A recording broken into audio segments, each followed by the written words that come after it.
if you can test it out without writing code, if you can use existing tools, that becomes amazing. And then once you have built it, how do you launch it, take it to the first set of users so that you get your first 100 customers or users? That is the most exciting part. Okay, every time someone uses what you build is when you get excited about it.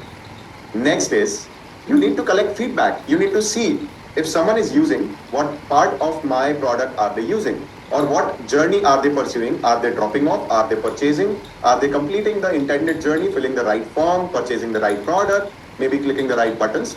If they are, well and good. But what about those who are not? Well, tracking is the key. From which parts of the world? What is the age group? What is the demographic? Everything. And then, based on this, you collect feedback from people who completed the journeys, used your product, from people who did not complete the journey and did not use your product. Everyone who came to your product will give you some sort of a feedback. And once you get that feedback, that is the most amazing part of reiterating and improving, and that takes you up the ladder and keeps you going up the scale. And finally, when all of this is happening, you also need to build your company in terms of growing the team, growing the revenue, creating a long-term roadmap, because again, not just the investors, but your users would also be curious, where is this company going? Where is the next stage?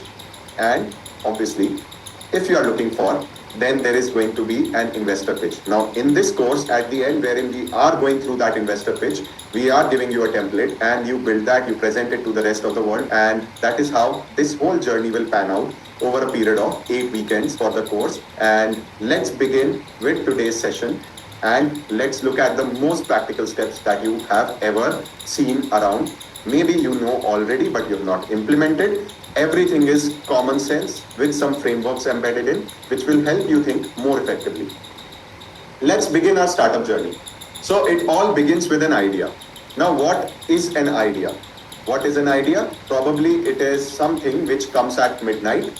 Probably it is something when we look at some situation in our world or face some problem, that is where we find that it is an idea. So essentially, let's first take a look at some of the big companies, some of the products that you're already using.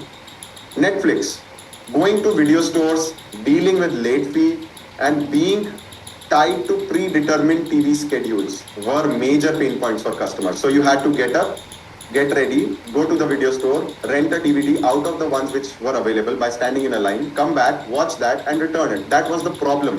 Netflix changed that. Simple. Next, when you send photos to your friends, probably filters were not in the generation at that point of time. So Instagram took up the problem statement. Mobile photos, whenever I click, they look crappy. They were time consuming to upload and difficult to share with friends. Where do I send? Google Drive? Where do I send? Can I send it over SMS? No, I can't. Right? So mobile phones, photo sharing, friends. These were the three key main points which Instagram solved for. You see, this is a very simple problem statement.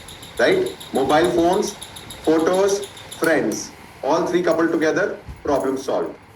Zepto. Now, it is something that changed the entire industry of how you buy groceries. Traditional online grocery delivery services often take hours, days without trackability and to deliver those groceries, which can be very inconvenient to people. Okay. So if consumers want something immediately, that is where Zepto came in. So it solved a big problem. But again, if you look at the problem statement, very simple, very easy thing, daily recognized pain point. So if I look at, some more random examples, if I want to just think of certain problems or certain ideas, let's look at from the idea perspective. I ordered food, kept calling the delivery guy, no tracking. Let's make an app, should we? Okay, that is the kind of idea comes up, right? I want to be on time at work. And an app to just book my cab on time-based current traffic conditions. That could be the solution, right? We're talking about an idea solution. An app that books your cab based on current traffic conditions, based on the end time where you want to reach. Then finally, I don't know which food items I need to replace from my grocery because I don't know which one have been consumed or which one have expired. So let's build an app for that, right? Which I just click a photo and it gets done. So one for cab, one for food, delivery, and finally another one for food, but some extended part of grocery. These are the three things which are just idea for apps let me build an app for this, let me build an app for that. But again, that is not how it works. An idea should be converted into a problem which is getting solved. It cannot be something, let me build an app, let me build a website, let me build this, let me build that. No, let me solve this, let me solve that. Would you like to use an app for connecting with friends? Would you like to connect with more friends online? Right? All your friends are already present. That is how you put it. So an idea is a problem which can be solved. So instead of saying what is an idea, I would want to say what is a problem. Getting into the problem mindset is the most important thing that you have to get to as a founder, because you will be constantly solving them for your users, for people around you, for actual real people who are facing those problems. So instead of an idea, let's first identify the correct problem. Then building the solution would be much easier, because we know that this is going to be the right problem to solve. Now, I would like to take an example from Communal. We identified a ton of pain points, but where did it begin? It began from when it was a side project, that whenever I rolled out invites or registration form for all my events at GDG New Delhi, Google Developer Group, well, people didn't show up unless it was a big flagship event. Out of 100 people who filled the form, maybe 20, maybe 30 people showed up. So low turn up at events was the problem. People don't show up after filling the form. That is the problem. But alongside the journey, as the product grew, there were more problems that I have solved. One was there was no member directory. People could not connect with each other. There was no way of verifying people who have been regular to the community versus people who are new. There was no way to save the data. Every new teammate, there were new Google accounts, Gmail accounts, there was new Google Forms, there were new Google Sheets. Everything lost when the teammate moved on from the role of community or organizer or leader. Then again the same problem further identified. Instead of just the directory, can members connect with each other also? Well, it wasn't possible unless we exchanged LinkedIn at offline events. I didn't know who else was there in the community. Could I connect with them? Whatever other links were there. And then too many platforms to manage all these things were there. So all of these were problems which came one by one. But if you look at it, these are all problems and not ideas of app or website or anything, right? But the question comes, Arpan, I have so many problems which I've identified, right from not being able to get up from sleep to not being able to sleep because I have had a tense day, or a day filled with stress. Well, you are at the right place. You have to think and find about what is a good problem to solve. Let's take a look. Something that is already solved in another part of the world. For example, Ola. Okay. For example, Flipkart. So Ola initially was Uber for India. Flipkart was Amazon for India. Something that was very efficiently running somewhere else, and then it came to India. If you look and search on Google about three German brothers, Oliver is one of them, Oliver Samwer. Now him along with his brothers created multiple solutions which were copies or duplicates of businesses which were already running at some part of the world, and then they sold those businesses to the original product which was running in another part of the world, or maybe scaled them up and earned a lot of money. So something which is already running in another part of the world, if you can solve it in your geography, becomes amazing. Second, something which I can solve for myself. That is how I came across Communal. That is how probably Zepto started. That is how probably Uber, Netflix, Airbnb, and a ton of other startups started. So because it is easiest to build, I am the user, I can keep on using, optimizing it, and then eventually I can find more people who are like me and get them to use it. So if you have a problem that you can solve for yourself by building that product, that startup, then it becomes the easiest to solve because you are constantly improvising that solution for yourself, right? So these are two of the main and a number of types of good problems to solve. But what is a bad problem to solve? That is more important to understand, because you can solve good problems, take time to find them, experiment, iterate, improve, but you should not be solving a bad problem. So there are 2 or 3 types of bad problems to be solved. The first is too abstract. I will solve world hunger problem. I will clean all the water in the world. Great, amazing that you think about it. But how? Isn't this too abstract? there might be so many use cases of hunger problems, people not having access to food, people not having money for food, people not having clean food supply in the whole country, whole city, whatever. It is too abstract. And similarly, cleaning all the water. Which water? Ocean water, sea water, river water, tank water, which water, right? Then another one is a tar pit idea. Now, tar pit idea is a term that, I would give credit to YC when I saw one of their videos. It is something that is solved a number of times but not yet solved. The problem is always present around you, but it is not just insolvable. Basically, someone probably at some point of time might be able to solve, but kind of falls into the unsolvable domain or impossible to solve. For example, if you have a lot of parties going on around you in a place where there are a lot of college campuses, you are creating a directory of parties. How will you do that scale up across the world? How will you keep the directory updated? How will you ensure the safety of people who are attending those? How will you prevent from spam entries and all of these things, So this problem has been there around. There are a ton of solutions which people have tried to create, but kind of a tar pit idea wherein it always goes into the pit. Okay? So, another problem. What is a bad problem to solve is just keeping on waiting for the right idea. That, I will get a perfect idea, I will solve it.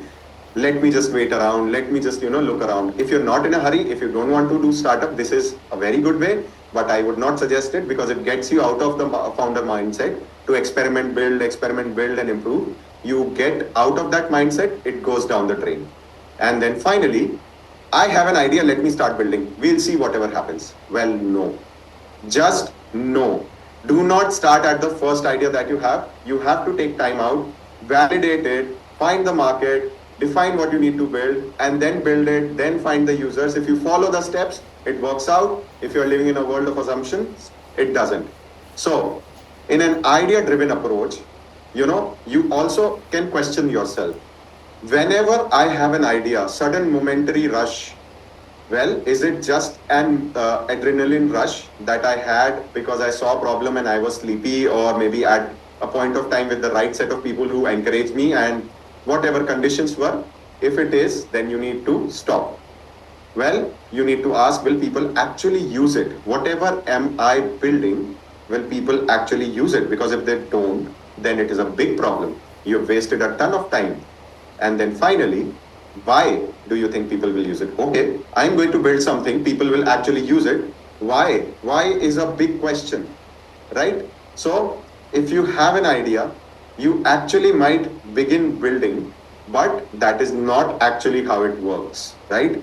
Idea, building, working. First two might be connected, but third is totally disconnected from it. Working, people getting used to it is not something that is because you are building, you are doing hard work, it will work. No, my friend. So, the moral of the story, stop living on guesses and assumptions because they're a good recipe of failure.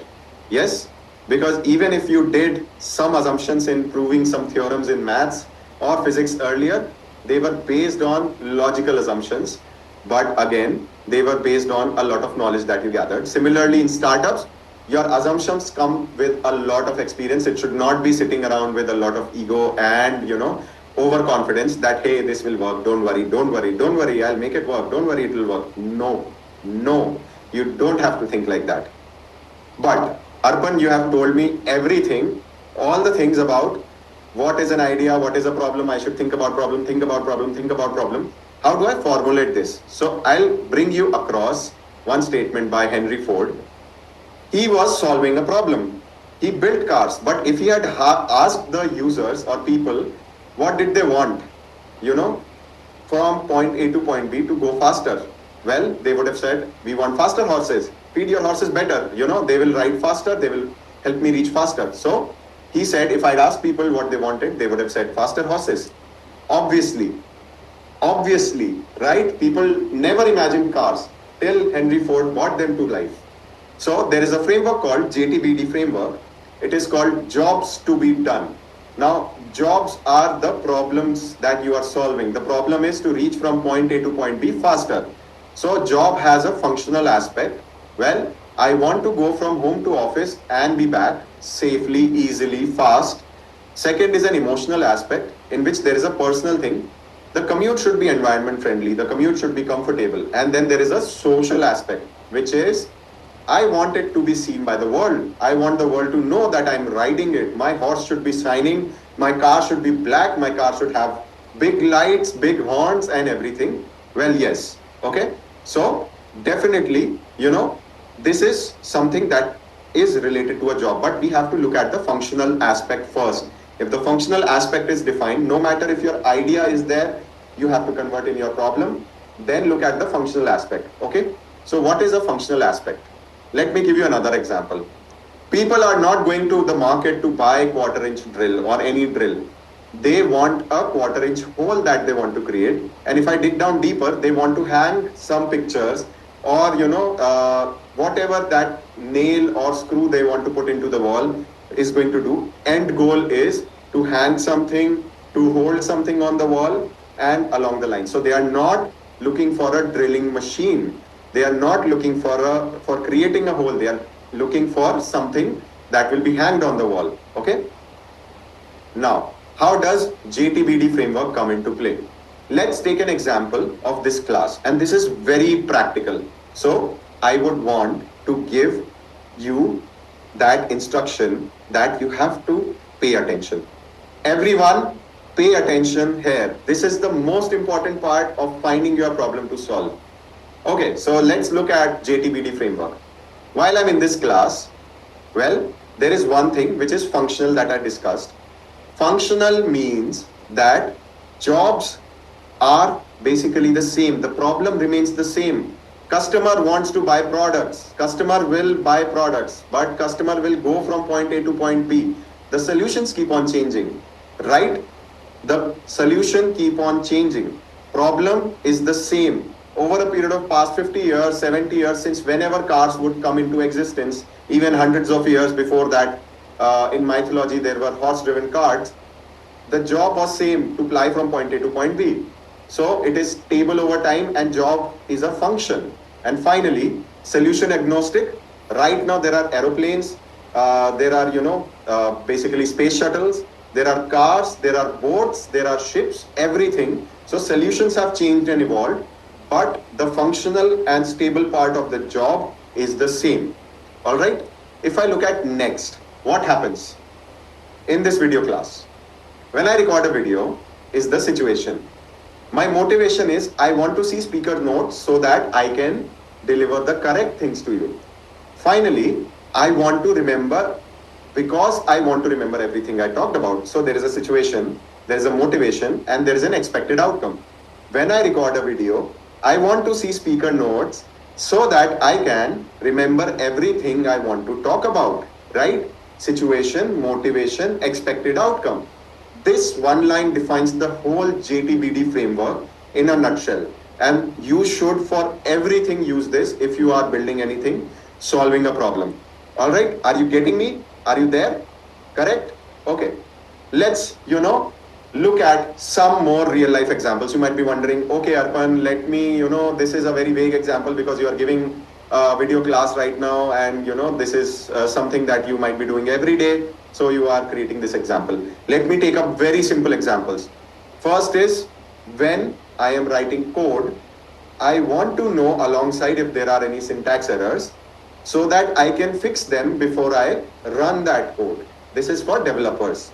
And this is highly important for all those developers who forget about indentation in Python or closing the brackets or that semicolon or anything. This is highly important. Developers would understand, and now the AI-based coding tools, they have become really, really amazing. Second, when I iron my clothes, and this is kind of my favorite example because, in all the movies and everywhere you see this, that clothes are getting burnt and then, the character picks up and sees through a hole because they forgot the iron left on the cloth. So when I iron my clothes, I want that my iron doesn't overheat so that my clothes do not get burned, right? Isn't this a JTBD very fine, simple daily life example? Let's look at the final example that I have. When I play games on my phone, I want to know how long the battery life will last so that I can put it to charge before the battery gets critically low.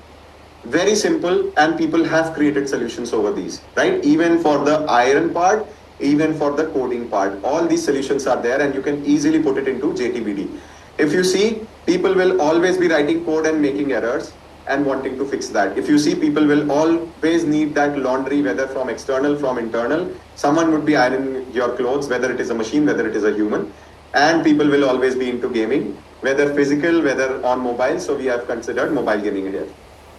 Now, we need to identify our own daily points, right? And put them into the JTBD framework so that we are able to identify the problem that we want to solve. Let me take up another example, which is from Communal, right? My problem was that there was a low turn up rate at events. So what is the statement that I would create?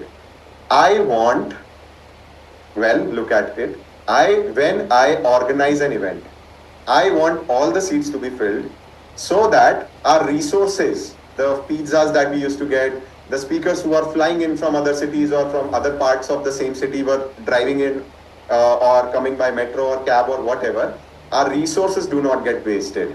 The money we spent on renting out a place for the event. So when I organize an event, I want all the seats to be filled at the venue so that my resources do not get wasted. This was the JTBD statement. Now, at that point of time, no one told me that there is JTBD. Otherwise, I would have easily put it over here and realized that this is the problem to solve. You are getting that golden chance. You have to put it here and look at it. Okay? Finally, here is a small exercise for you. I will give you 3 minutes. And if you get it done before that, that is also fine. You do not have to think about the startup idea that you're going to work on if you do not have an idea right now. Whether you have it, whether you do not, whether you are driving, whether you are sitting at home, whether you are having coffee that is too hot, too cold or something, I will give you an example. If coffee mug could actually, get the sip to the right temperature and then keep on heating it, right? So if you could fill this table, whatever laptop, Excel sheet, copy pen, everything that you have to just create 3 sentences, okay? So here is the timer for you to start. And you have to do 3 minutes and 3 minutes, 3 sentences for that JTBD framework. Let's begin. Till then, I will keep on addressing some of the more things that you might be able to do and everything. So your 3 minutes have started. Let's go for it. Come on. And once you do that, you can even paste the screenshots into chat. You can even copy paste those sentences into chat. And that would be amazing to look at. These will be your, JTBD problem statements that could be your startup in the coming time. All right. So I'll wait for 3 minutes.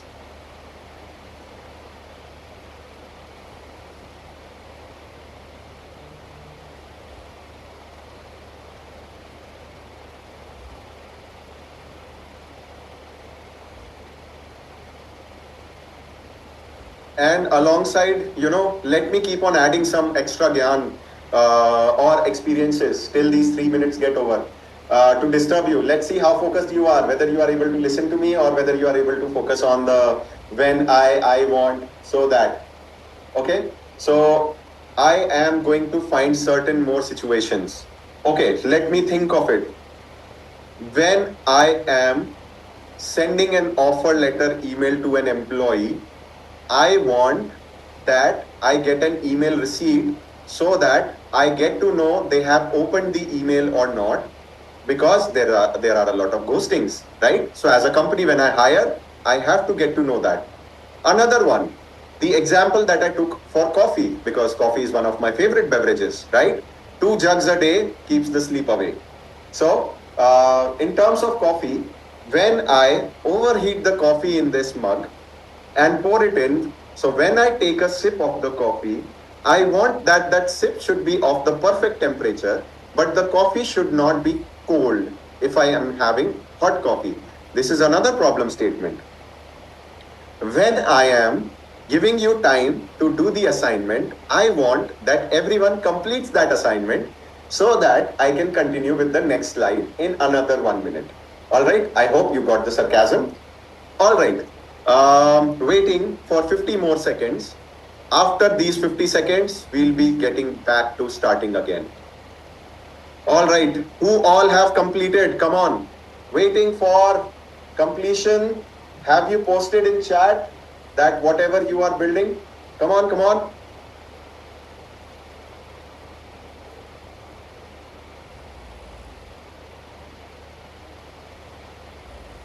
Okay, just 21 seconds left before we move on to the next slide.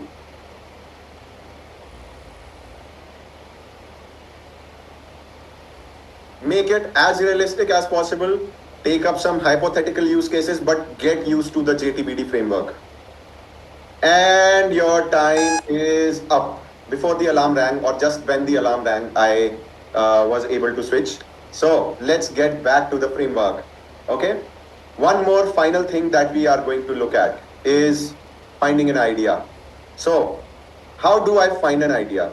Well, you must be thinking that, Arpan, I am not able to find an idea. Arpan, there are too many things that I can think of. Arpan, I don't know how to shortlist an idea. Let's look at finding an idea correctly. So the first thing is, if you want to find an idea, you do not have anything, you want to Google and do some research, first go and find what has recently changed across the world. When COVID came in, a lot of video software, just like this Zoom call and everything, got into the place wherein they were booming across the world. Second, when pollution has increased in the city, there's a lot of masks, there's a lot of, air purifiers which have come into business. And then there is global climate change, there is increasing fuel prices, and a ton of more things. So first thing is, find out what has changed around the world recently, and can you tap into that? Can that be something that you can solve? Second, if I give you some examples, chatbots. When AI zone has come up, it is all about AI. Chatbots are now moving from just being ML chatbots with a lot of if else, and bare minimum basic version of learning to real human interactions. Then there is, in Europe, a company started wherein they wanted to serve all the companies which were food delivery and other delivery startups, courier delivery startups. They were able to verify the backgrounds of all the delivery executives, right? This was a big problem. They solved it. Then again, drastic climate change in the world. There's a lot of companies working around it, and it requires a lot of research and funding that they would have gotten. But the big if and but that you might be thinking about is, what is the size of the market, or how many people are going to use my product? That is a big thing that you should be clear about before you start building your company or your product or your MVP, which we will be discussing just now after this. The biggest assumption that we have as founders is people will use my product. I have thought of an idea, I have built it, I have spent days and nights into it, people will use my product. Well, welcome to reality. Just like, welcome to the matrix, welcome to reality. It doesn't work like that. Look at Airbnb. Airbnb got rejected by investors in the initial days, wherein investors said that, the market size doesn't seem to be big enough. Well, it was big enough that the founders persevered for. But again, they didn't work with the assumption, they had actual use cases. Second, if you look at it, one side, you are building for yourself. We have discussed two parts. One side is you are solving for yourself. Second is you are building for scale. So when I started Communal as gdgnd.org, I was solving for myself. Today, I am building for scale. I am doing both the things. I've done both the things in the past. So which one should you be looking at? Depending on the problem that you're solving, you have to look for it. But when you're building for scale, even if you are building for yourself, tomorrow you will go to scale. So even if you are building for scale, what is the scale? That needs to be defined. Who will be your user customer is where we begin with. Before defining how many people, you need to define who, right? I'm not scaring you by doing who, but who is the user? First, is it a business in some domain? For Communal, it is dev tools companies. For some other company, it could be design agency. For Figma, it could be design agencies and individual designers. And then for some EHR, electronic health record management tools, it could be hospitals, right? For a company like Practo, it could be individual clinics. Then, is it a human? Well, a human who is a cab driver, just like Uber, Ola, would have that for individuals also, riders also. Second is, For Communal, it is a software developer also, the individual users. But GitHub, look at it, software developer, right? Fashion designer, is it a fashion designer? Or is it a solo traveler, someone like Airbnb? Family of travelers, who is your user? Define it, write it down right now, even if it is one person, even if it is 3 types of persons, define it right now. Second, as a founder, you should be able to do very quick calculations. Even if you are not good at maths, take out the calculator on your phone and do that. Doing quick calculations is something, estimation is something that you need to be able to do immediately with a little bit of help from Google. So when I was teaching at an edtech company, when I was a founding member, when we were having the discussions how to make this into a 500 crore company, the first question was, let's define how many users do we have. Okay. So the first thing that we need to look at is how many total people give JEE every year. It was somewhere close to 15 lakhs. So our users were students who were studying in college computer science. We needed to totally estimate our market. The first thing, how many total number of people come into colleges or apply for these colleges? 15 lakh. Okay, we were teaching computer courses. So how many of them took computer science or IT or related branches? Approximately 30% was an average at every college that these people took computer science or related branches. That number might have gone up or down today, but at that point of time, this was the number. And then approximately 2 lakh people or 20% of the remaining students also took up computer science jobs or took up computer science courses or wanted to learn computer science and programming, which gave the sum as approximately 6.5 lakhs. And this is not even considering MCA, BCA and other computer science diploma courses or independent courses that people were doing from different institutes. This is how we estimated. Multiply this 6.5 lakhs by 4 or 5 because 6.5 lakhs enter college every year, multiplied by 4, multiplied by whatever, number of, or adding whatever number of people who have still not gotten jobs. So our goal was to skill them so that they could get jobs, right? So this is how we estimated. The basic set of things that are needed for this. I just Googled how many computer science engineering students, how many people give JEE exams, and so on and so forth. Google is smarter today. If you ask it the right question or maybe any AI research tool, you will get the exact number, summary of articles. But don't just completely rely on the insights that you have gotten from search. Read through them because there might be ifs and buts, some caveats that would be there, some edge cases that would be there that you might want to hand out. So basically, how many fresh graduates join computer science engineering jobs each year? What is the percent distribution of engineering students across branches in engineering colleges in India? What happens is, if you look at different sources, you are able to triangulate your data. If you look at the first thing that you see, it might be incorrect or maybe a little bit biased. You have to look at multiple sources of data and then get an actual number or an average out of it, and that is completely fine. So go ahead, Google, not right now, but in some time. Okay.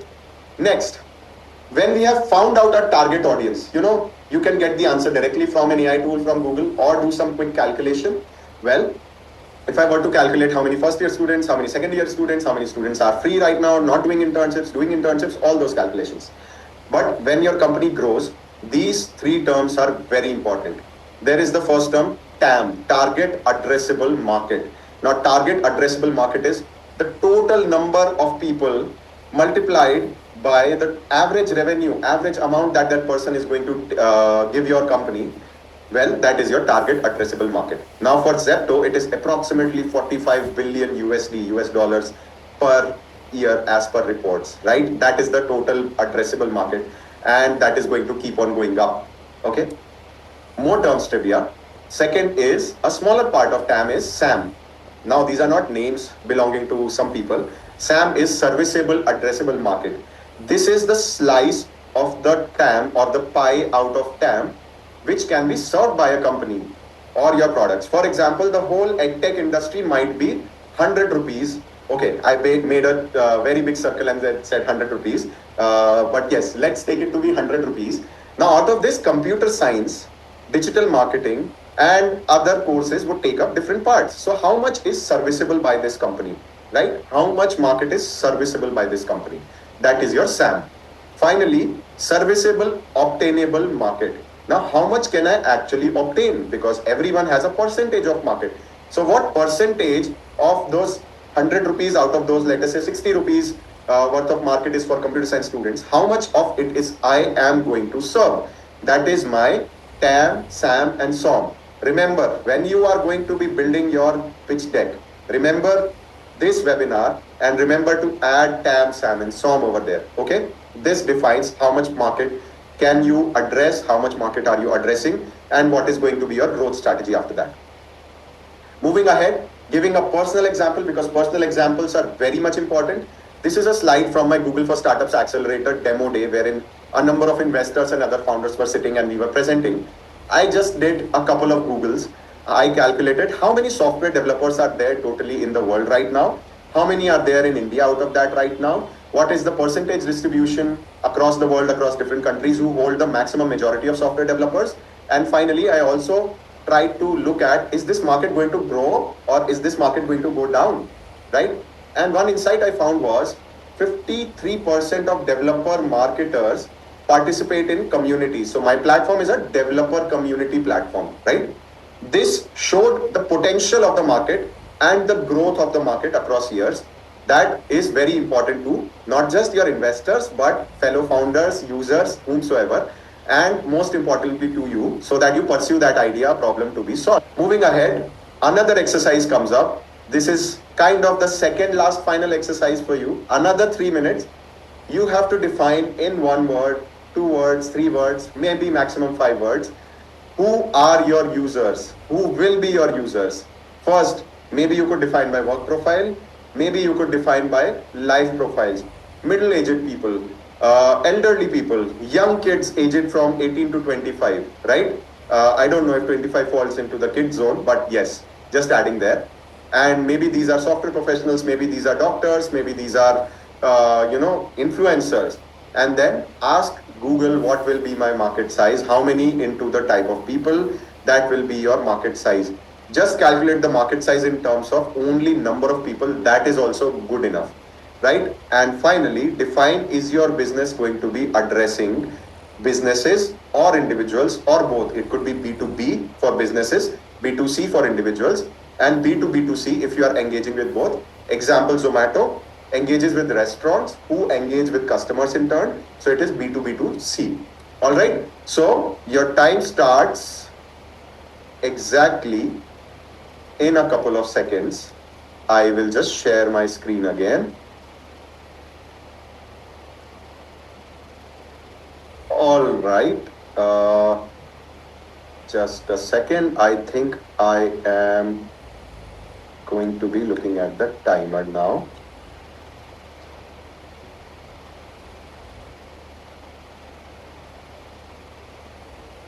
Okay, let's start the timer. You look at your watches, 3 minutes till I figure out the slide on how the timer will start. Okay, your time starts exactly right now.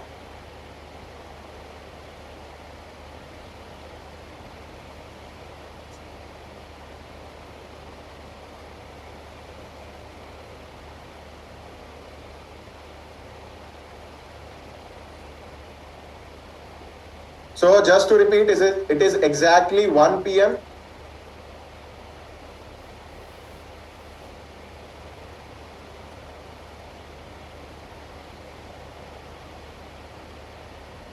We have 2.5 more minutes going. As an insight, my watch shows that while standing here, I covered 4,500 steps. How weird. Okay, your timer is up on the screen.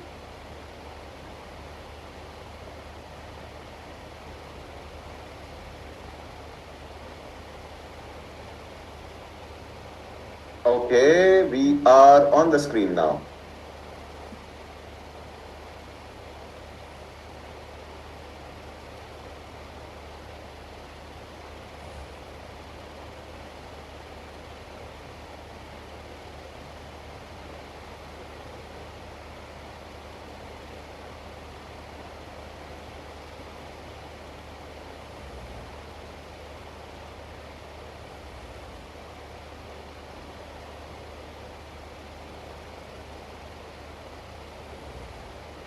Where are you? Come on, keep on chatting with me.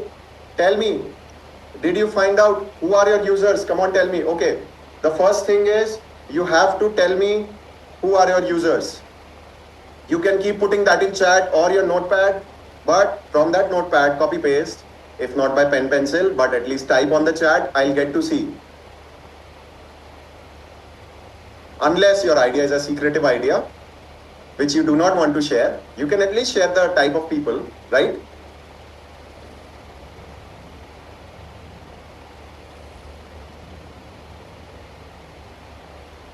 Okay, we have less than 1.5 minutes to go.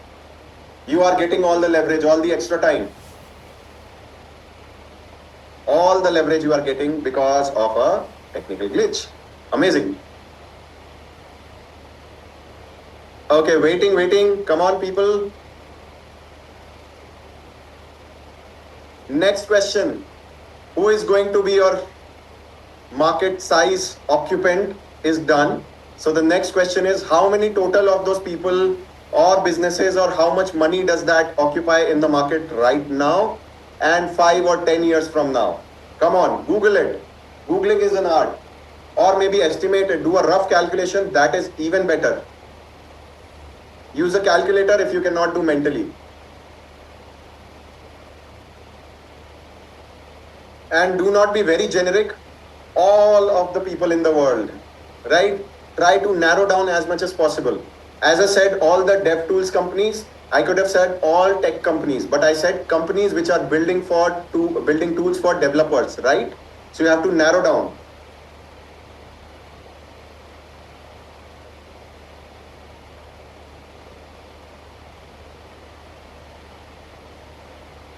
Okay, and the time is up. Now it's time to look at the next part of the workshop. Kudos. Now that you have finalized your JTBD framework idea problem, yes, you have the problem. Then you have your market size. But then the question is, what will the people use? What will people build? So let's look at that. Do people need my product? Well, you have to first validate that before you decide to build, before you have finalize what you have to build. In between the step of market size and what to build, you have to validate with real people. That is a very essential part, and I would say even more important than the problem. You need to know whether people want it or not, right? Then the problem becomes important. So how do you do that?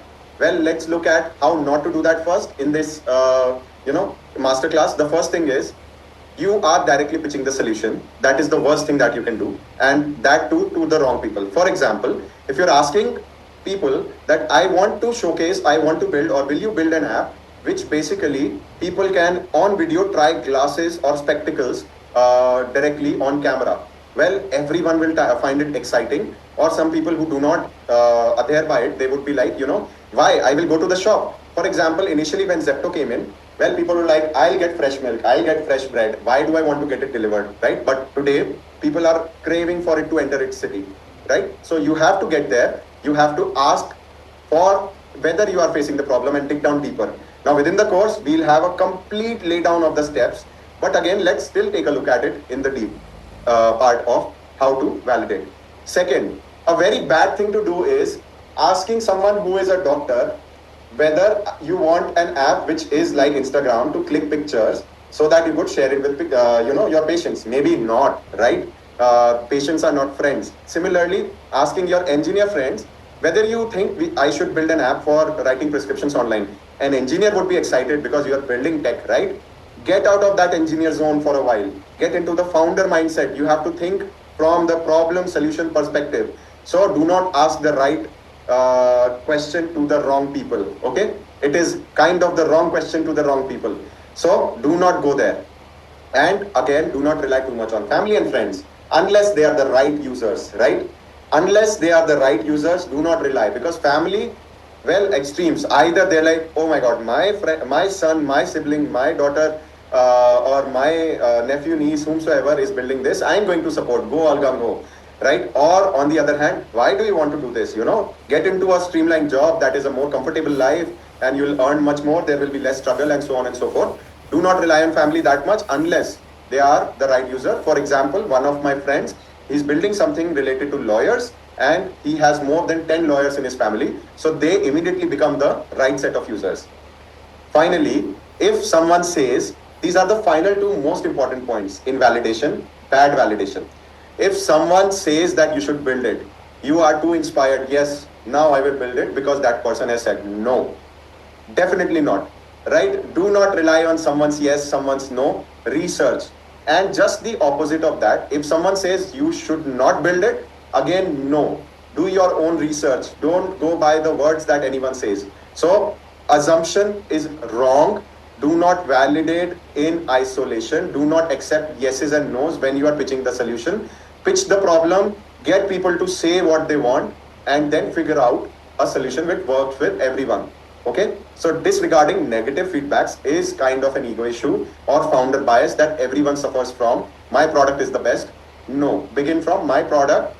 I need to find whether it is useful or not. Okay, if you have already built a solution, there is a lot of times when we've already built a solutions, we do not know whether it will work out or not, or maybe it is not working out yet. Do not discard it as yet. You know, I've been there, done that also. A lot of times you just don't have to throw it away. It might be too early. It might need some tweaks before it works. And I'll give you some big examples of companies which have faced huge hurdles, but they have succeeded. The first one is Uber. Uber came in at a point of time when there was no regulation of cabs. Imagine the kind of hurdles it went through, but it complied all through that, figured out its way, and is successful. Second, if I look at it, there is another example called Zepto. I'm sure you would have heard Blinkit, Zepto, and other things, which I've mentioned a number of times. Zepto, imagine people wrote it off. I will get only free, bees along that. I don't want to pay extra app delivery charges. I don't want 5-minute delivery. I have my trusted source, trusted vendors, and all of that.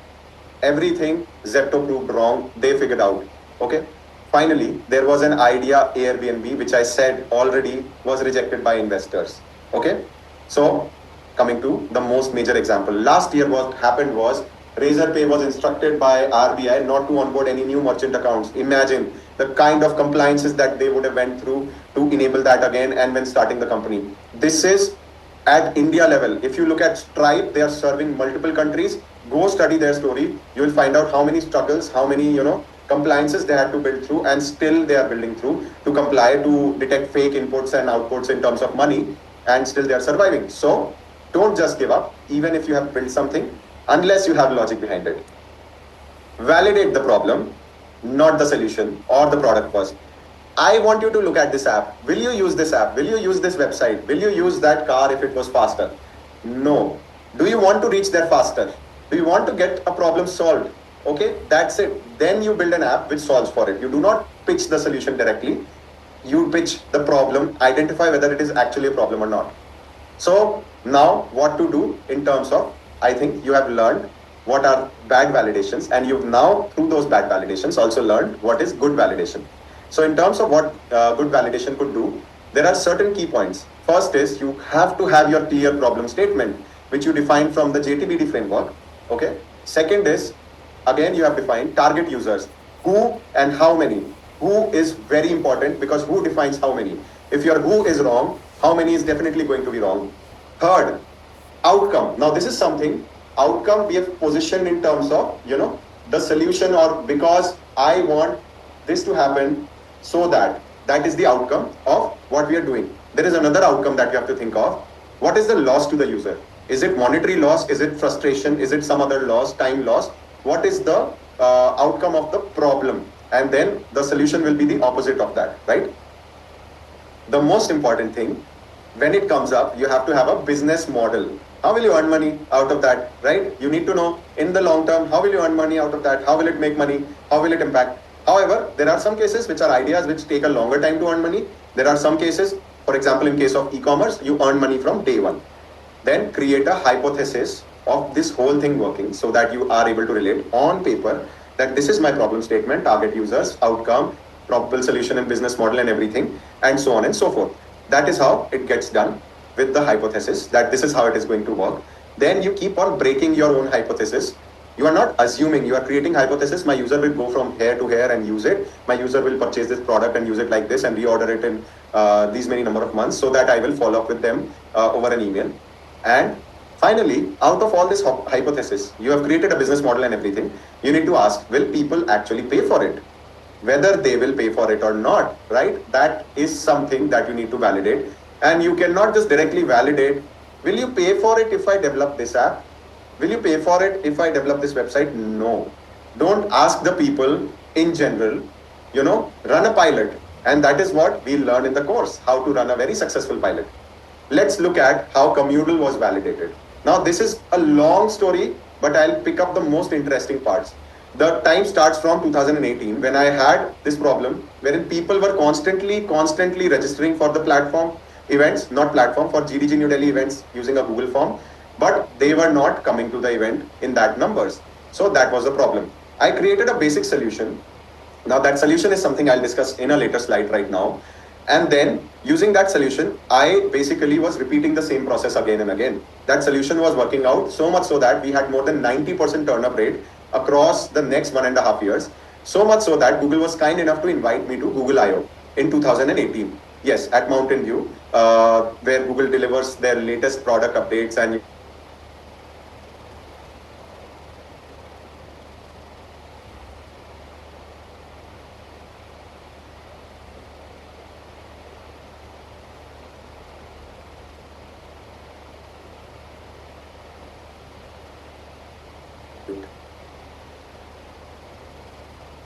yeah, are you able to hear me?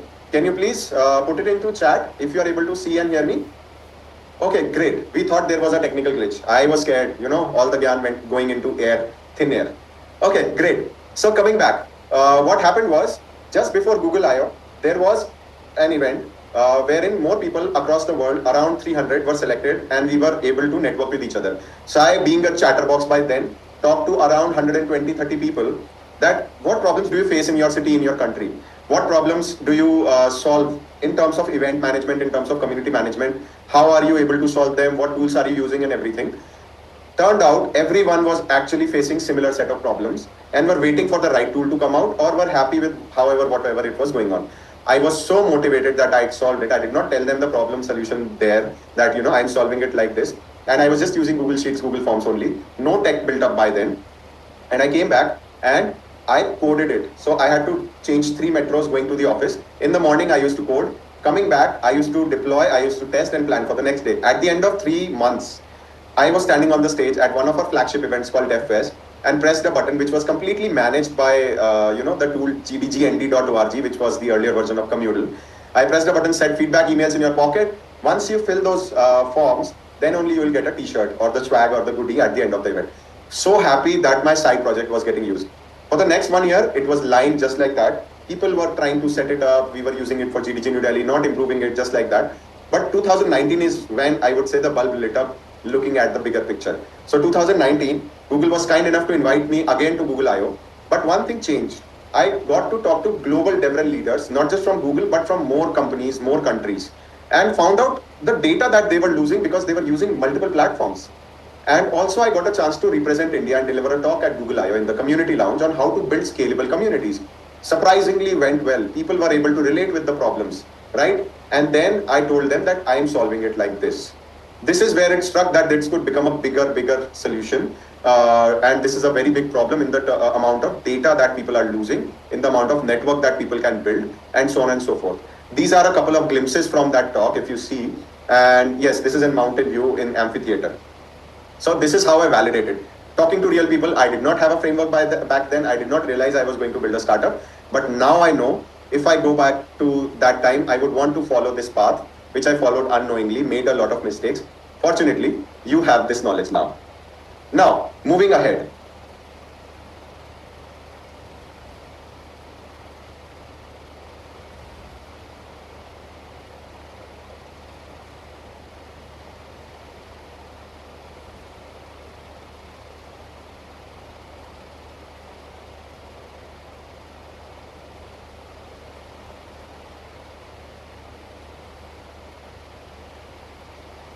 Okay, is it fine now? Is it working? Is it working? Can you see me moving? Okay, I'll keep on moving so that the video doesn't freeze, so that you don't feel like only my mouth is moving. Okay? All right, great. Cool. So now, what is the first step of validation? Writing down everything. So now you have written down multiple things, right from your JTBD framework to your market size to your users, who, how, what, and everything. Go to different accelerator websites, fill their form. This is a huge validation. Filling YC form twice and thrice. They will ask you, put down what you're building in 25 words, 50 words, and so on. Why are you the right person to build this? What you have built right now, where do you see 5 years from now, and so on and so forth. How will you make money? How are you making money? All of those things. Download those forms, create a copy in Google Forms, or just fill it on their website. Just do that, take a screenshot, keep it with you, reiterate. The more you fill it, the more clarity you will have, the more confidence you'll have in pitching your idea. And I can say that because I have applied twice. Once when I was bare minimum at the beginning side project phase. Second was when I had my co-founder, we had established, a company, gotten people, and that is how we spent more than a week just filling it. And it was more than passion, it was logic of filling it. Next, second step of validation.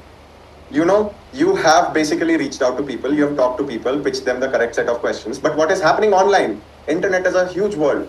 So go to different social media websites of your competitors, of people who are overlapping in this domain, or tools that people are currently using to solve that problem, or where people are using those similar problems. Right from toothbrush to shower caps, people are discussing everything. So go there and find out, or maybe search on Google, how do people do that right now? Visit relevant discussions. Look out for keyword, I hate this, I like this. This is a very useful feature. I wish this was there. On your competitor pages, support forums, find out what people are unhappy about, what people are really happy about. That is where you will find out that this is something people love, this is something people hate, and you're actually building for people, right? The kind of feedbacks people give. Sometimes people are like, okay, the delivery is bad of a particular e-commerce website, but their support is really nice. I don't mind if I get a product 2 days late, but I would definitely mind if that product is stale or bad and no one is listening to, right? Okay, great. So that is something going to be really important for you to understand when you're building your first part of your product, which we will discuss just after this slide. Okay, validation is really important. Find LinkedIn groups, find photographers group is something of an example that I'll give you right now. Find groups on Facebook, find groups everywhere. Find where people are discussing. Use Reddit. I think Reddit doesn't spare anyone. They will give you the most on the face feedback if the thread is active. Okay. Before we move to the next one, here is a 1-minute story. There is a company called Aftershoot, which is the founder is one of my friends. Now, how he did was he built a very basic product which was very useful to photographers. He visited different Facebook groups and talked to people about the problems they are having, photographers, wedding photographers, and people who click pictures in bulk.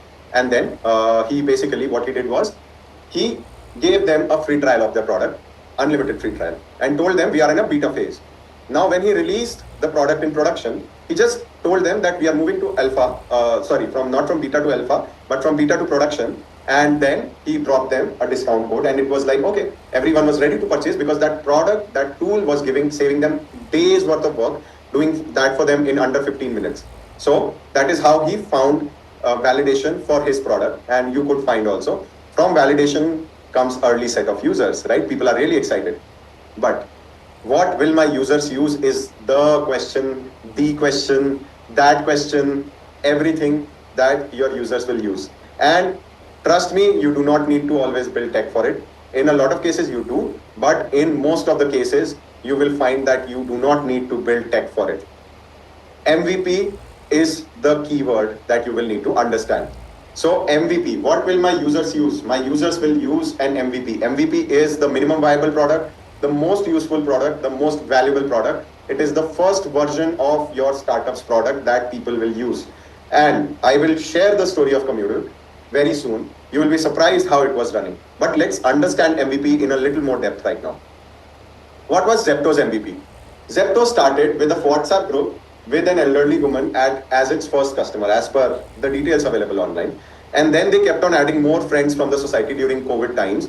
And when the WhatsApp group reached its peak limit, that is when they released an app called Kirana Cart, right? So it was just a WhatsApp group wherein people were able to place orders, get tracking of it and reports and everything. Where is my order? Place my order, get my order. I want groceries in time, and so on and so forth during COVID times. It was a big validation. Next, you have learned the term of minimum viable product, right? Kirana Cart was launched. Let's look at another one. MVP, MVP, MVP. I've shared, 3 different slides so that MVP fits in your head. Minimum is the maximum term that you should remember. Okay. Next, it is the most basic solution if you looked at the WhatsApp group that people will use. And let's take an example of something that is very common. Are you sitting or standing while watching this? If you're sitting, you know, the problem was I get tired while standing. So a stool was made.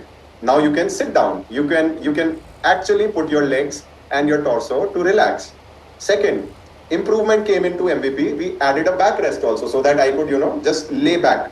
Second, done. Third, I wanted it to be comfortable, so I added some cushioning.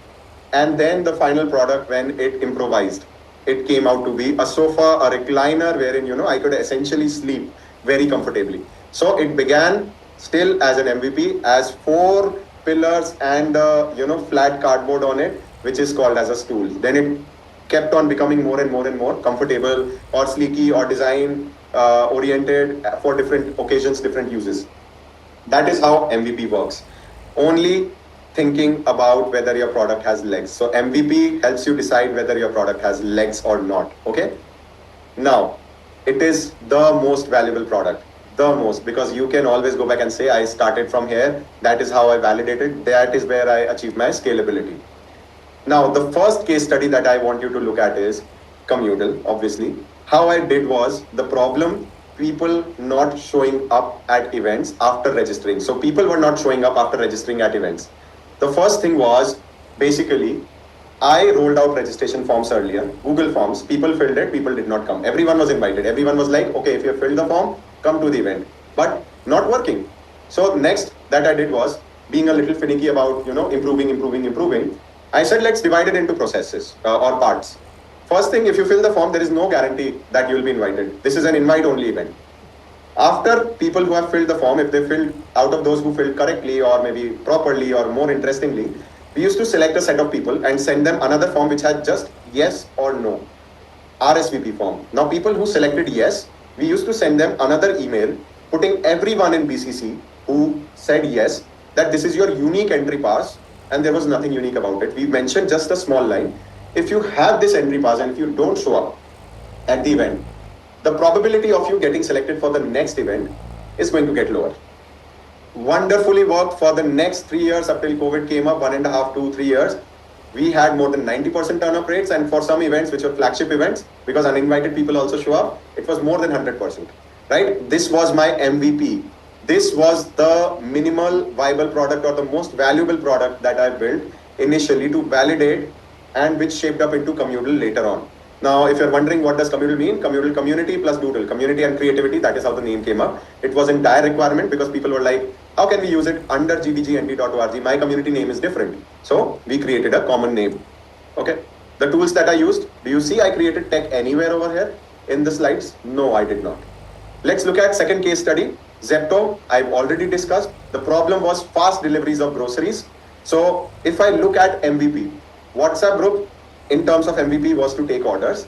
Then they would have been probably collaborating or coordinating with other people which were vendors over phone. So MVP also was put those deliveries onto grocery stores. I think the only 2 things that could have been used would have been WhatsApp groups and phone calls, right? The whole company was validated with that MVP. Maybe Google Sheets also, to keep a list of orders, to keep a list of how much revenue they would have had. But I'm sure they were not looking at company at that point of time. They were just looking at solving the problem. Next case study. Imagine how Uber started. Even I didn't know this for a long time. Recently only I got to know, because Uber came to India a little later. Uber actually was solving the tedious problem of getting cabs. You could not just step out of the house and find a cab and have a fixed fare. Some cabs run by a meter, some cabs do not. They're like, okay, it is high traffic time, I'm going to charge you 4 times, 5 times extra. Although there is surge pricing right now, but it is still cheaper than what earlier used to happen. So Uber used to take bookings via SMS, and then they would dispatch a cab, and that's it. Right? Booking via SMS, dispatch a cab. If you have any problem, call Uber people that the cab has not arrived. They would track it for you. I would still say it was a lot more, useful. But looking at where the cab is on your phone, you are able to get ready, get down on time, or call them inside your gated society, and so on and so forth. Final case study, Buffer.com. Now, Buffer did not build any product for the MVP. Well, they thought that people are spending a lot of time in scheduling social media posts. They have to log into every platform, log in, schedule, log in, schedule, log in, schedule, or log in post at the right time. They just built a landing page to submit an email to know more. That we are building a social media scheduler wherein people could just, you will be able to do X, Y, and Z. And then they also built another landing page to ask users whether they would pay or which plan they would prefer, right? Just these two landing pages, they got a ton of interests. They just used landing pages and emails. Did they build tech from scratch? No. They would have used some landing pages templates which were already available, or maybe used a landing page builder. Can you see in all these 4 examples in the previous slides that there was no tech needed in terms of building something new? There was a lot of tech needed in terms of what was already built, right? All the tools were already present, which brings me to the most important thing. In all those MVPs, they were solving only one problem, right? It is not 5 problems, 1 solution. It is 1 problem, 1 solution, and then the number of problems and the solutions increase when your product keeps on growing and growing and growing. So, importance of an MVP. Why? Arpan, why should I not build a complete product and just launch it? Why are you telling me that I need to build an MVP? Why do I build only 1 thing? Why do I not build 10 things and so on and so forth? Well, an MVP proves, as I said, that your idea has legs. It builds trust with your users that they can solve this one problem correctly. Then is when they realize that, more features are also available. Okay.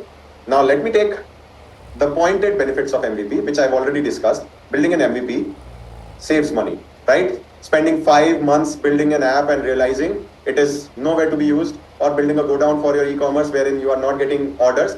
Why? Second is early validation. With less time, less money, you have validated early that people want to use it. Then it is easy to scale up, and in a lot of cases, get investor money also. It is easy to build and grow from there. Easy to build, fail and correct and grow from there. Finally, time is the most, valuable asset. Saves your time, and then when your time is saved in terms of building, you are able to reach the market faster. There are a couple of types of MVP. Now, this is the most important slide out of MVP. So all your attention here, Are you there with me? Come on. Take a look here. Okay. All right. The first is low fidelity. If you have a landing page, it is low fidelity. If you just run a marketing campaign, okay, tell the world this is a solution coming up where you don't have a solution. You get interest of people and then build it fast. Marketing campaign. Third is a product explainer video. Okay, explain what you're going to build, share it across with people, and then see. High fidelity. Well, single feature mobile app, just like Kirana card, or a web app, just like Kirana card. Second, Wizard of Oz MVP. This is something I'll showcase to you at the end. So wait for it. Okay. The most important thing that you will see today is a lot of slides, but that is going to be the amazing example.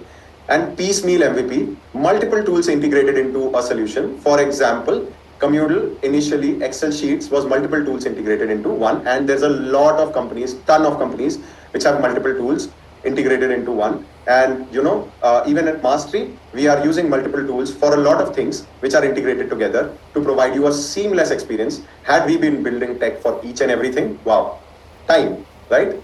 What if everything was there on day one? Answering that question of yours. Look at it. If Facebook, Instagram, LinkedIn, Twitter, Airbnb, everything would have launched with all these features together. Problem, users would not know what to do.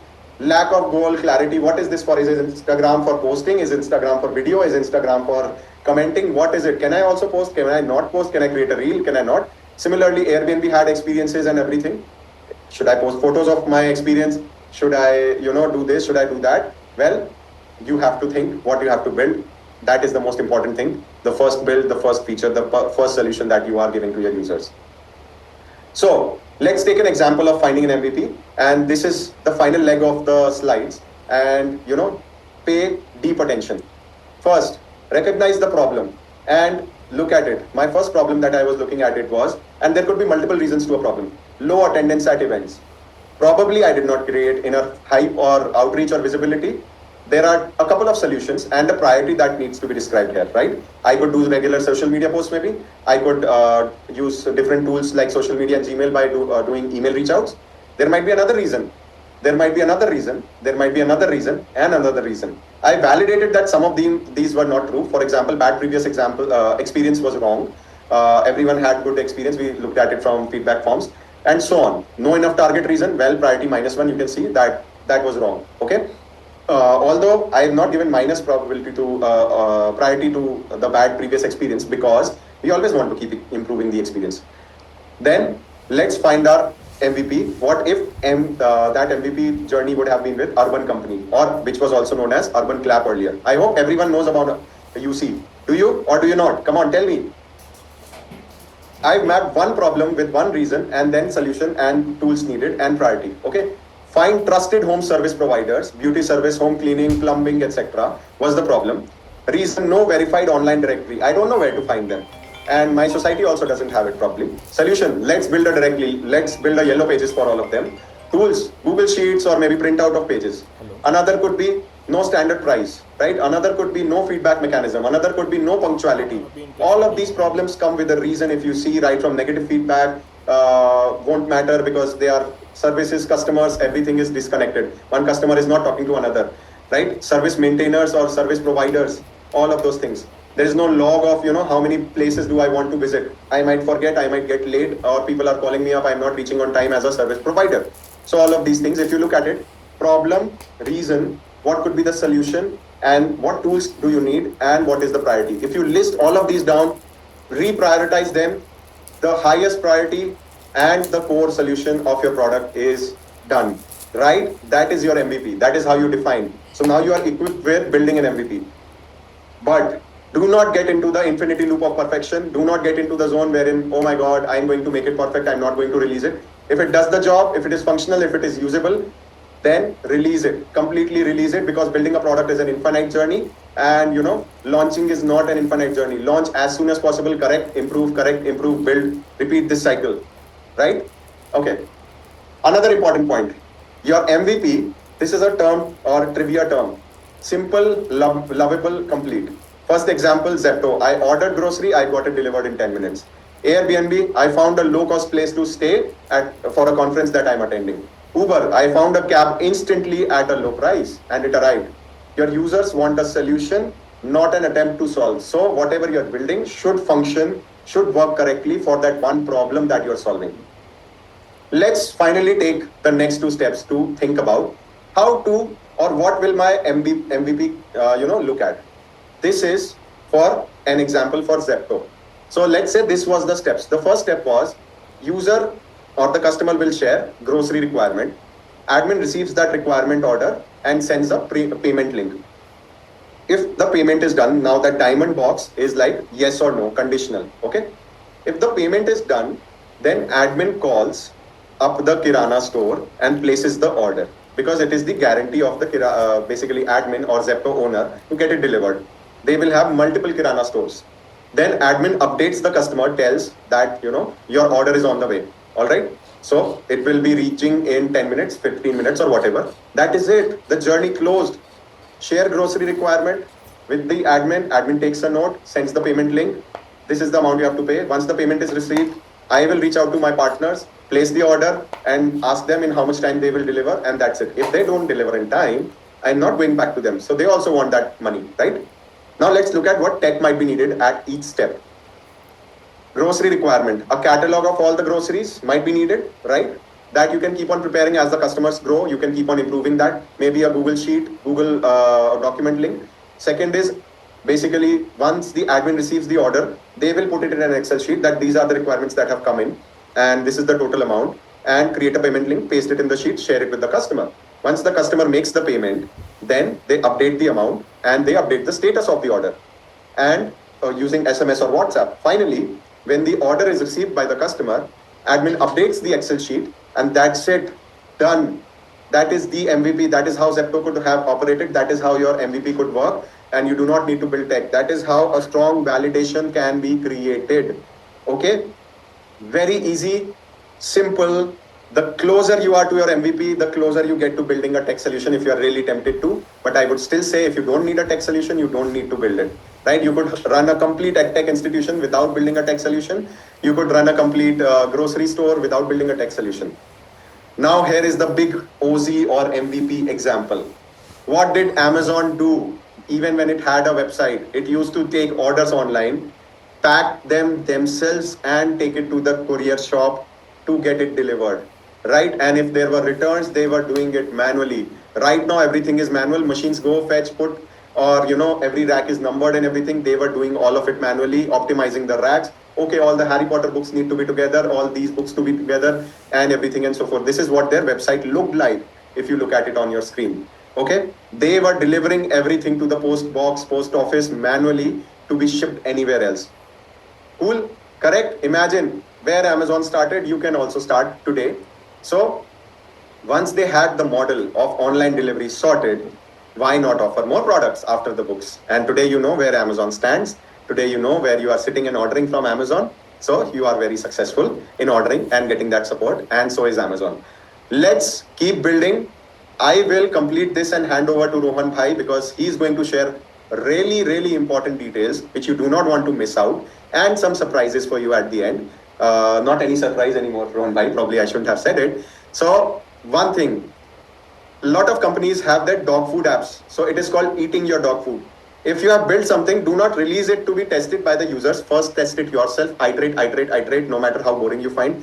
Go through that flow. Place the WhatsApp order on your own phone, to your sister's phone, brother's phone, mom's phone, father's phone, and track that, right? With that, I hand it over to Rohan Bhai. And I hope this session, these slides have been useful, because the ones that are going to come after this are going to be even more useful. And over to you, Rohan Bhai. Oh, wow. What a session it has been. Hey guys, just let us know how it has been. Just in 1-2 words, how it has been for you so far. How it has been for you so far. Just help us understand before we get to the next bit. Yes. Oh, great session. You delivered the best value. Gave me the roadmap. Lovely, Shivam. We will get to more of roadmap. We will get to more of wow, so incredible. Okay, what's the one key takeaway, one particular topic that you learned the most that you're going to implement? What's the one key takeaway for you? One key takeaway for you. One key takeaway for you. Guys, let me know in the chat. Okay, MVP is powerful. How to secure idea and get patent. Okay, SLC. Yes. Yes, absolutely. Your MVP should be SLC. Lovely. Great stuff. Preparing about the pitch deck. Lovely, great stuff. Okay, lovely, incredible. Okay, so now, since a lot of you have mentioned the roadmap, we're going to expand on it so that if you want to build on your own and you need just a plan, we should be able to help you out with that, right? So let me quickly share it with you. Okay, so this is how the roadmap looks like. Am I audible? Is the screen visible? Is the screen visible? Is the screen visible, everyone? Yes, lovely. Thank you so much for interacting. I love these people. So lovely. Okay, cool. Okay, perfect. So how does the roadmap looks like to building a startup? I have followed it. We have seen so many people follow it and getting there, right? So here is how you should think about building your tech startup, or even any kind of startup. So the first thing is that you should start with coming up with idea and validating it. So if you do not have startup ideas, if you do not think that, hey, you are surrounded by problems, first of all, if you are in India today, there are so many problems that are literally staring in your face to solve. Lens card, such a big thing. Everyone, if you're in front of the screen, you need a lens card product to blue rays protection and whatnot, right? You need to define it. You need to understand what the market is like. Is it a growing market or is it a declining market? You don't want to be in a declining market, right? You need to select the right product idea, which actually users need and they will pay for. How do you know they will pay for it? You will know because they are already paying to solve the problem. They might not be paying to a competitor. They might not be paying to you yet, but they are paying to solve that particular problem. So for example, one of the examples, right? So when we get the office, and very particular example, when we get the office lease renewed, I'm literally paying a dealer more than $2,000-3,000 to get it renewed. And the lease deed, including the stamp paper, cost just like 150 to 200 bucks. I'm paying 3,000, right? Because I want to get that sorted. So if there is a platform which helps me do all that process, even if it charges me 1,000 bucks instead of 150, and they don't need to send me a physical copy as well, I am going to take that. So validate your idea. Second, design a solution. And when you think about solution, it doesn't have to be an app, it doesn't have to be a website. Eventually it can become one. Same for this lease deed. If you are interested in getting something like this for 1,000 bucks, fill this form. That does the magic, because I don't want dependency, because it's not just about paying 3,000 bucks. He'll come, he'll like, complain, this is not there, that is not there. I don't want to do that, right? So make a MVP, define what the MVP looks like, and that should be defined on the basis of the experience that you want your users to have. So solution design coming to the MVP. Then comes the building the MVP. So you have designed the MVP. Now you have to think of, without coding, and any MVP that takes you more than 3 days to build, you have already overcooked it. So how in just 3 days, once I have defined what my MVP should be like, can I build it using no code, using without writing a single line of code? That is what you should be doing. Then you should launch the MVP, get to 100 users, get their feedback, iterate the product, and then reinvest into making the product better. One of the things that at Zomato people used to focus, and big startups also focus on, is that, hey, we don't want to build a solution by spending tons of time on something if it doesn't work. So we want to build something for 100 users. After that, if it breaks, it breaks. We'll get it coded by some of the best developers in the world. Why are you stuck on that, hey, I need to code it out, I need a developer to code it out? You do not. There are so many good tools today that can help you do that. Then you need to figure out, how do you market it? How do you get the SEO game going, social media game going, so that people hear about it and test this product out? Because without users, no matter what you build, it's of no use if there are no users for it, right? Then you need to iterate it, and then you figure out that, hey, do I need to improve the technology? Do I need to improve the product?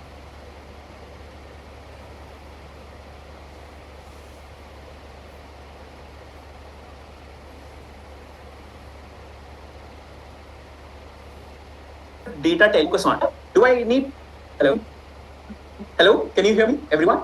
Is it visible? Can you hear me? Write it in the chat. Yes? Okay. How are you saying no if you can't hear me? Okay. Then comes the monetization strategy. Once you have figured out the growth path, you need a monetization strategy. What does it mean? How will you make money? What are the different ways you can make money? How should you price your product? What should it cost the people?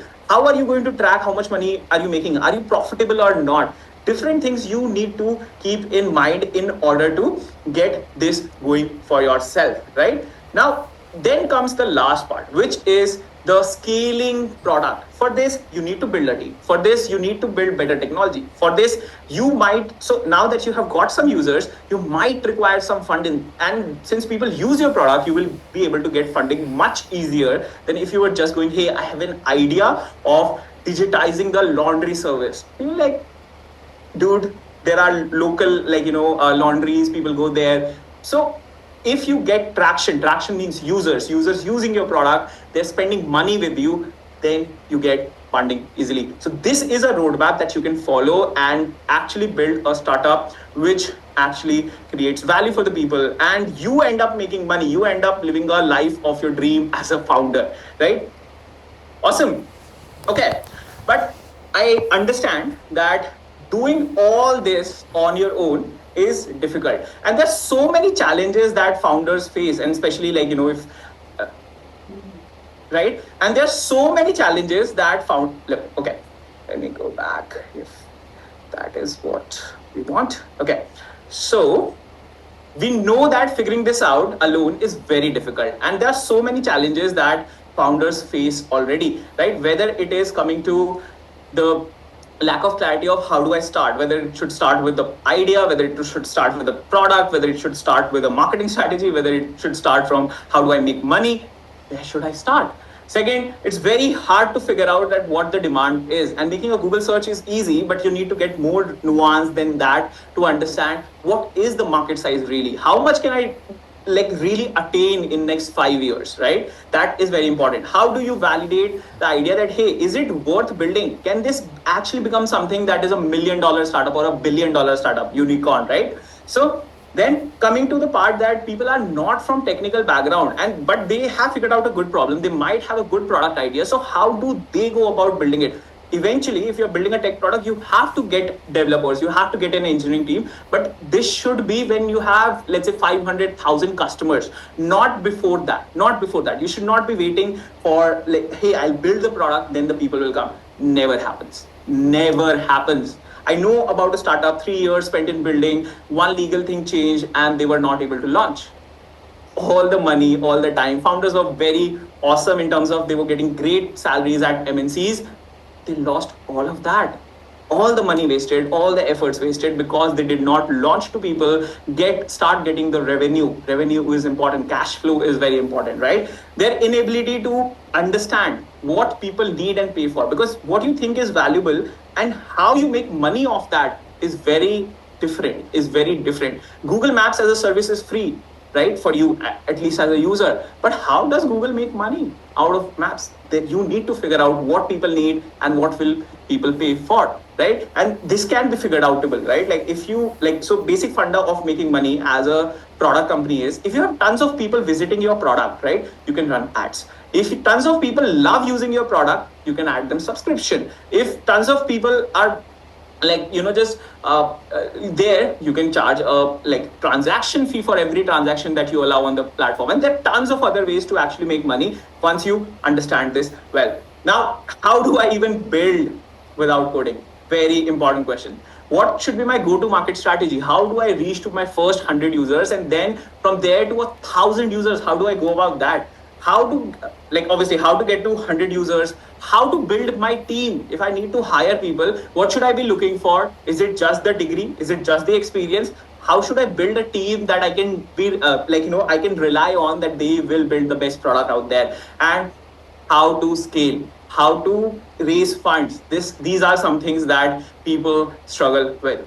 Now the question is, would you want to make it a little easy by learning from somebody who has done it? And let me make it very clear to you, I'm not talking about spending like 75,000 rupees and not getting any help. I'm talking about, if you are serious, and willing to spend around 10K to build your startup dream, this is for you. And we're just going to invite 10 people into the program. So so the masterclass part, content part is over. Now I'm going to tell you the ones who are serious, the ones who are interested and willing to spend around 10,000 rupees to actually make their startup dream a reality. I'm going to tell you about Launch Your Startup Idea program, right? So if you are interested, this is for you. This is for you. So how many of you are interested? How many of you are interested in building this? It's not going to cost you 75,000 like other places. I'm going to be honest with you. It's going to just cost you 10,000, right? Oh, lovely, great. Thank you so much for writing. Okay, great stuff. Okay, lovely. Thank you so much for writing all the great things. Lovely. Okay, so let's go back. Okay. Yes.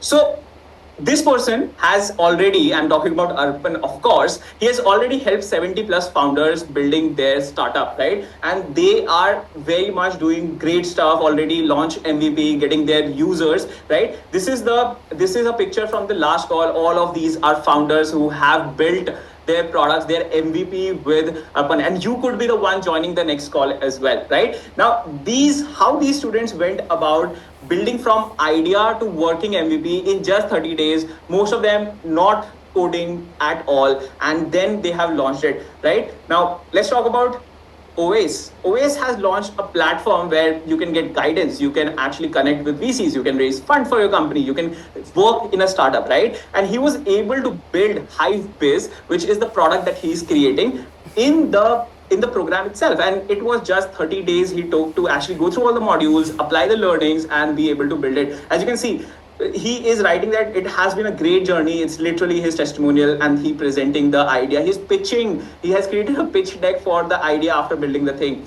Then comes Tavishi. She has done she has done MBA from London. She came back. She wanted to start something of her own. Think of it like ship rocket to the courier companies, and you look for all your logistics needs. Similarly, she is building for packaging. She has identified great sets of problem targeting tons of D2C brands, and she is going to make it right. Now, next we have Tanuj. Tanuj is building a new way of learning by actually making everything that they are teaching very much visual, so that people are able to understand, and they are very much building the as you can see, he's using Lovable, which is a no code platform to build the MVP. And there are so many similar stories, from either you talk about Swapnil, or this is one particular example that I love. This is Shantanu. Okay, here is how he identified a great problem. I feel that this is a great problem that a lot of the founders need to know. Just look at this. So he saw that there is a problem that tons of people make reels about the products that they're selling, and in the comments people are asking, hey, how do I get it, how do I get it? So he created a platform which you can message and it is going to get it. Here is how he has implemented one of the most phenomenal marketing strategies ever. So if you look at it, the before one, just because the person did not reply in 8 hours, the person bought it from somewhere else. Whereas when the person has texted, he has the bot has replied on their behalf, the automation has replied on their behalf, and the sale happened, right? That is how you identify a great problem and being able to sell it, right? Now, already through this masterclass, you understand that, hey, how do I identify the real problem? How do I validate them with users? How do I understand the market size? How do I define a solid MVP, right? But Startup Idea Validation Masterclass is just the tip of the iceberg. We call it the launch your startup idea, the big thing that you need to be looking at. So introducing Mastry's Launch Your Startup Idea in collaboration with Arpan. So what will you be learning? I understand that there is some question around that, right? What will you be learning? So we divide everything into 7 modules. First module is all about coming up or finding and validating your winning idea. So how do you identify a user's problem? Not just cool ideas that, hey, I want to build this cool app, but how do you identify the real user's problem? By either talking to them, by observation, and something that we have given a glimpse of, which is jobs to be done framework with your users. Then we talk about the 3W process, which is incredible at finding problems which your users are facing, which they are already paying for, right? Just as well, there's a market that is already created. You can leverage that. How do you conceptualize an idea which is winning, which is going to literally stand you apart, right? That is what we are talking about. Module 2 is about the validation part, right? Validation of your idea, which is understanding the market size. What are the local problems and how big of the problem that is that you need to solve, and what's the smallest thing that can help you solve that. You will be able to figure out if I'm building something that somebody wants or not want, right? So you will be able to validate the problem. We'll talk about 0 rupees spend validation methods. You don't need to even code, you don't need to build the product, you will be able to validate it for 0 rupees. You can write your own validation story by looking at tons of different startups which have already done this, right? Then we come to the MVP, right? What is MVP? How do you go about MVP? We'll look at tons of examples of how we define MVP, right? How did startups that are big now build their MVP? We'll look at some of the craziest examples, right? And how do you build one? How do you build one for your startup without coding, without having to actually write a single line of code, right? Then we actually get into building our core MVP without writing any code, but using no code tools, like just the way you have seen Swapnil build it, just the way you have seen Tanuj build it. How do you use no code tools to be able to build it and actually make it an experience that your users don't hate it? They come back when you actually build your app or website and they still use it. And the best part is you will be fixing it and iterating it with their help. So they are involved in the process just as you are to help you make it reality, right? Now, next is basically getting to first 100 users, which is that once you have built it, how do you build the presence and identity in such a way that users look for it?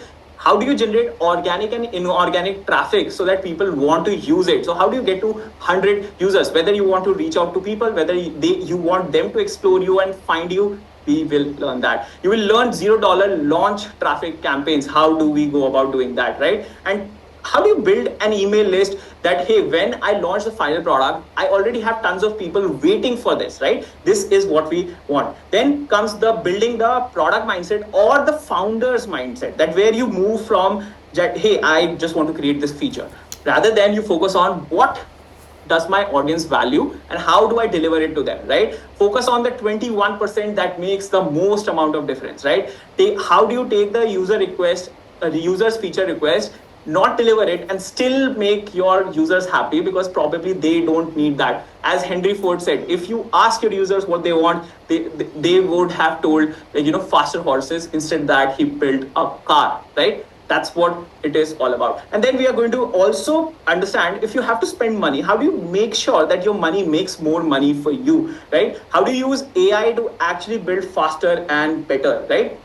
Now, last seventh module is all about growth. Growth is non-negotiable. If you're building a startup, growth is non-negotiable. If you are not growing, you will get killed. It's dead simple, right? How does growth work? How did Communal went from 0 users to 2 lakh users without spending heavily on marketing, without spending so much on marketing? How do you scale that? How do you build a team? How do you go about, should you be registering the company? How should you be registering the company? Should you be funded by a VC, or should you be bootstrapped? How should you go about building the team? What are revenue models and how can you use it? What should be the determinant of product pricing? What are the funding terms that you need to know, and the stages, and how do you go about that, right? And it all starts with registration, because I don't know if you know, but to get funding, you need to be registered, and tons of things around that, right? Now, this is not for everyone.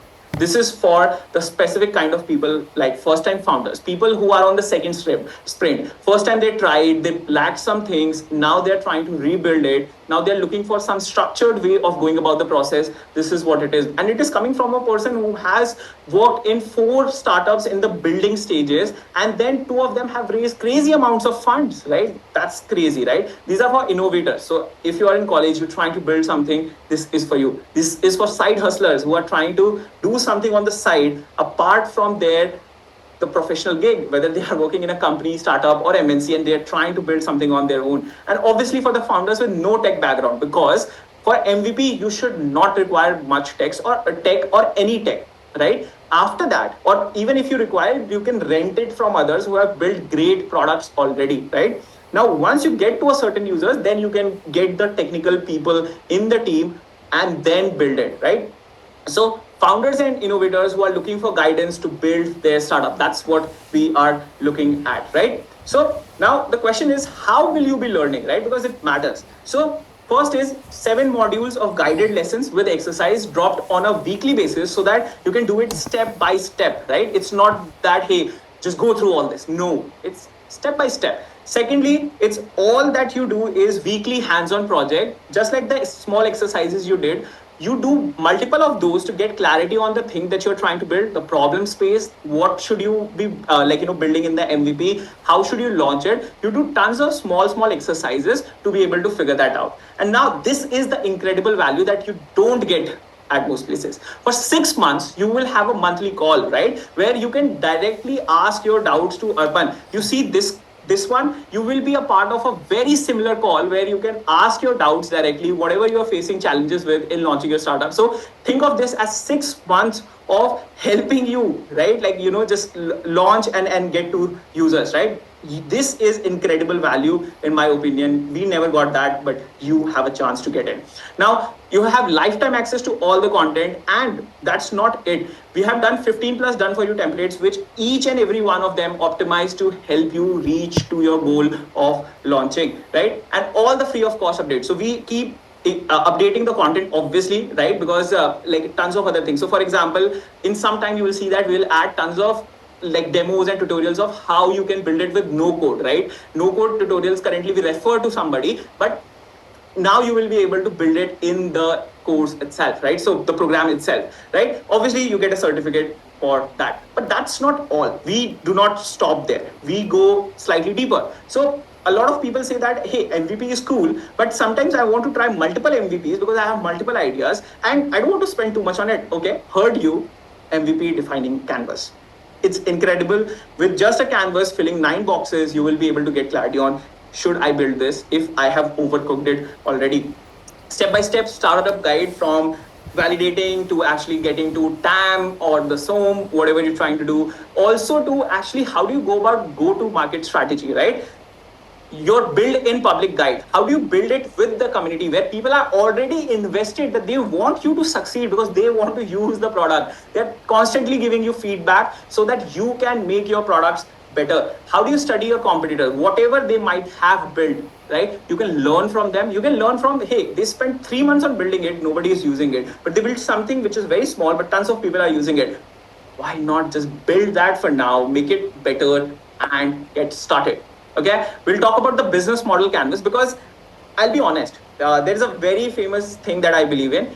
Every unsuccessful company is not successful in a similar way. They were not able to figure out what to build, which their product, which their users value, and they pay for it. But every successful company is successful or actually making profits in their unique way. This is incredibly helpful in that. And obviously, if you want to raise funds, you would need a pitch deck which is battle tested, something that has worked at Google Accelerator, right? Which like Arpan was a part of. So something that has worked there obviously can work for you. Something that has worked at Y Combinator will obviously work for you if you have traction, right? That's what it is. And in all, it is 19,154 worth of bonuses, but just for you guys, absolutely free for the people who join the program, right? So basically what do you get? Let me summarize this. So you get all of these things, right? All of these things to you, right? And all the left things are delivered, like, just we'll start giving on just Monday, and rest of the things you will get later on, right? That's how it works. So now my question to you is, all this value, how much should the program fees be? Just I want you to quickly drop it to me. How much should the program cost be? Okay, I am getting okay, thank you for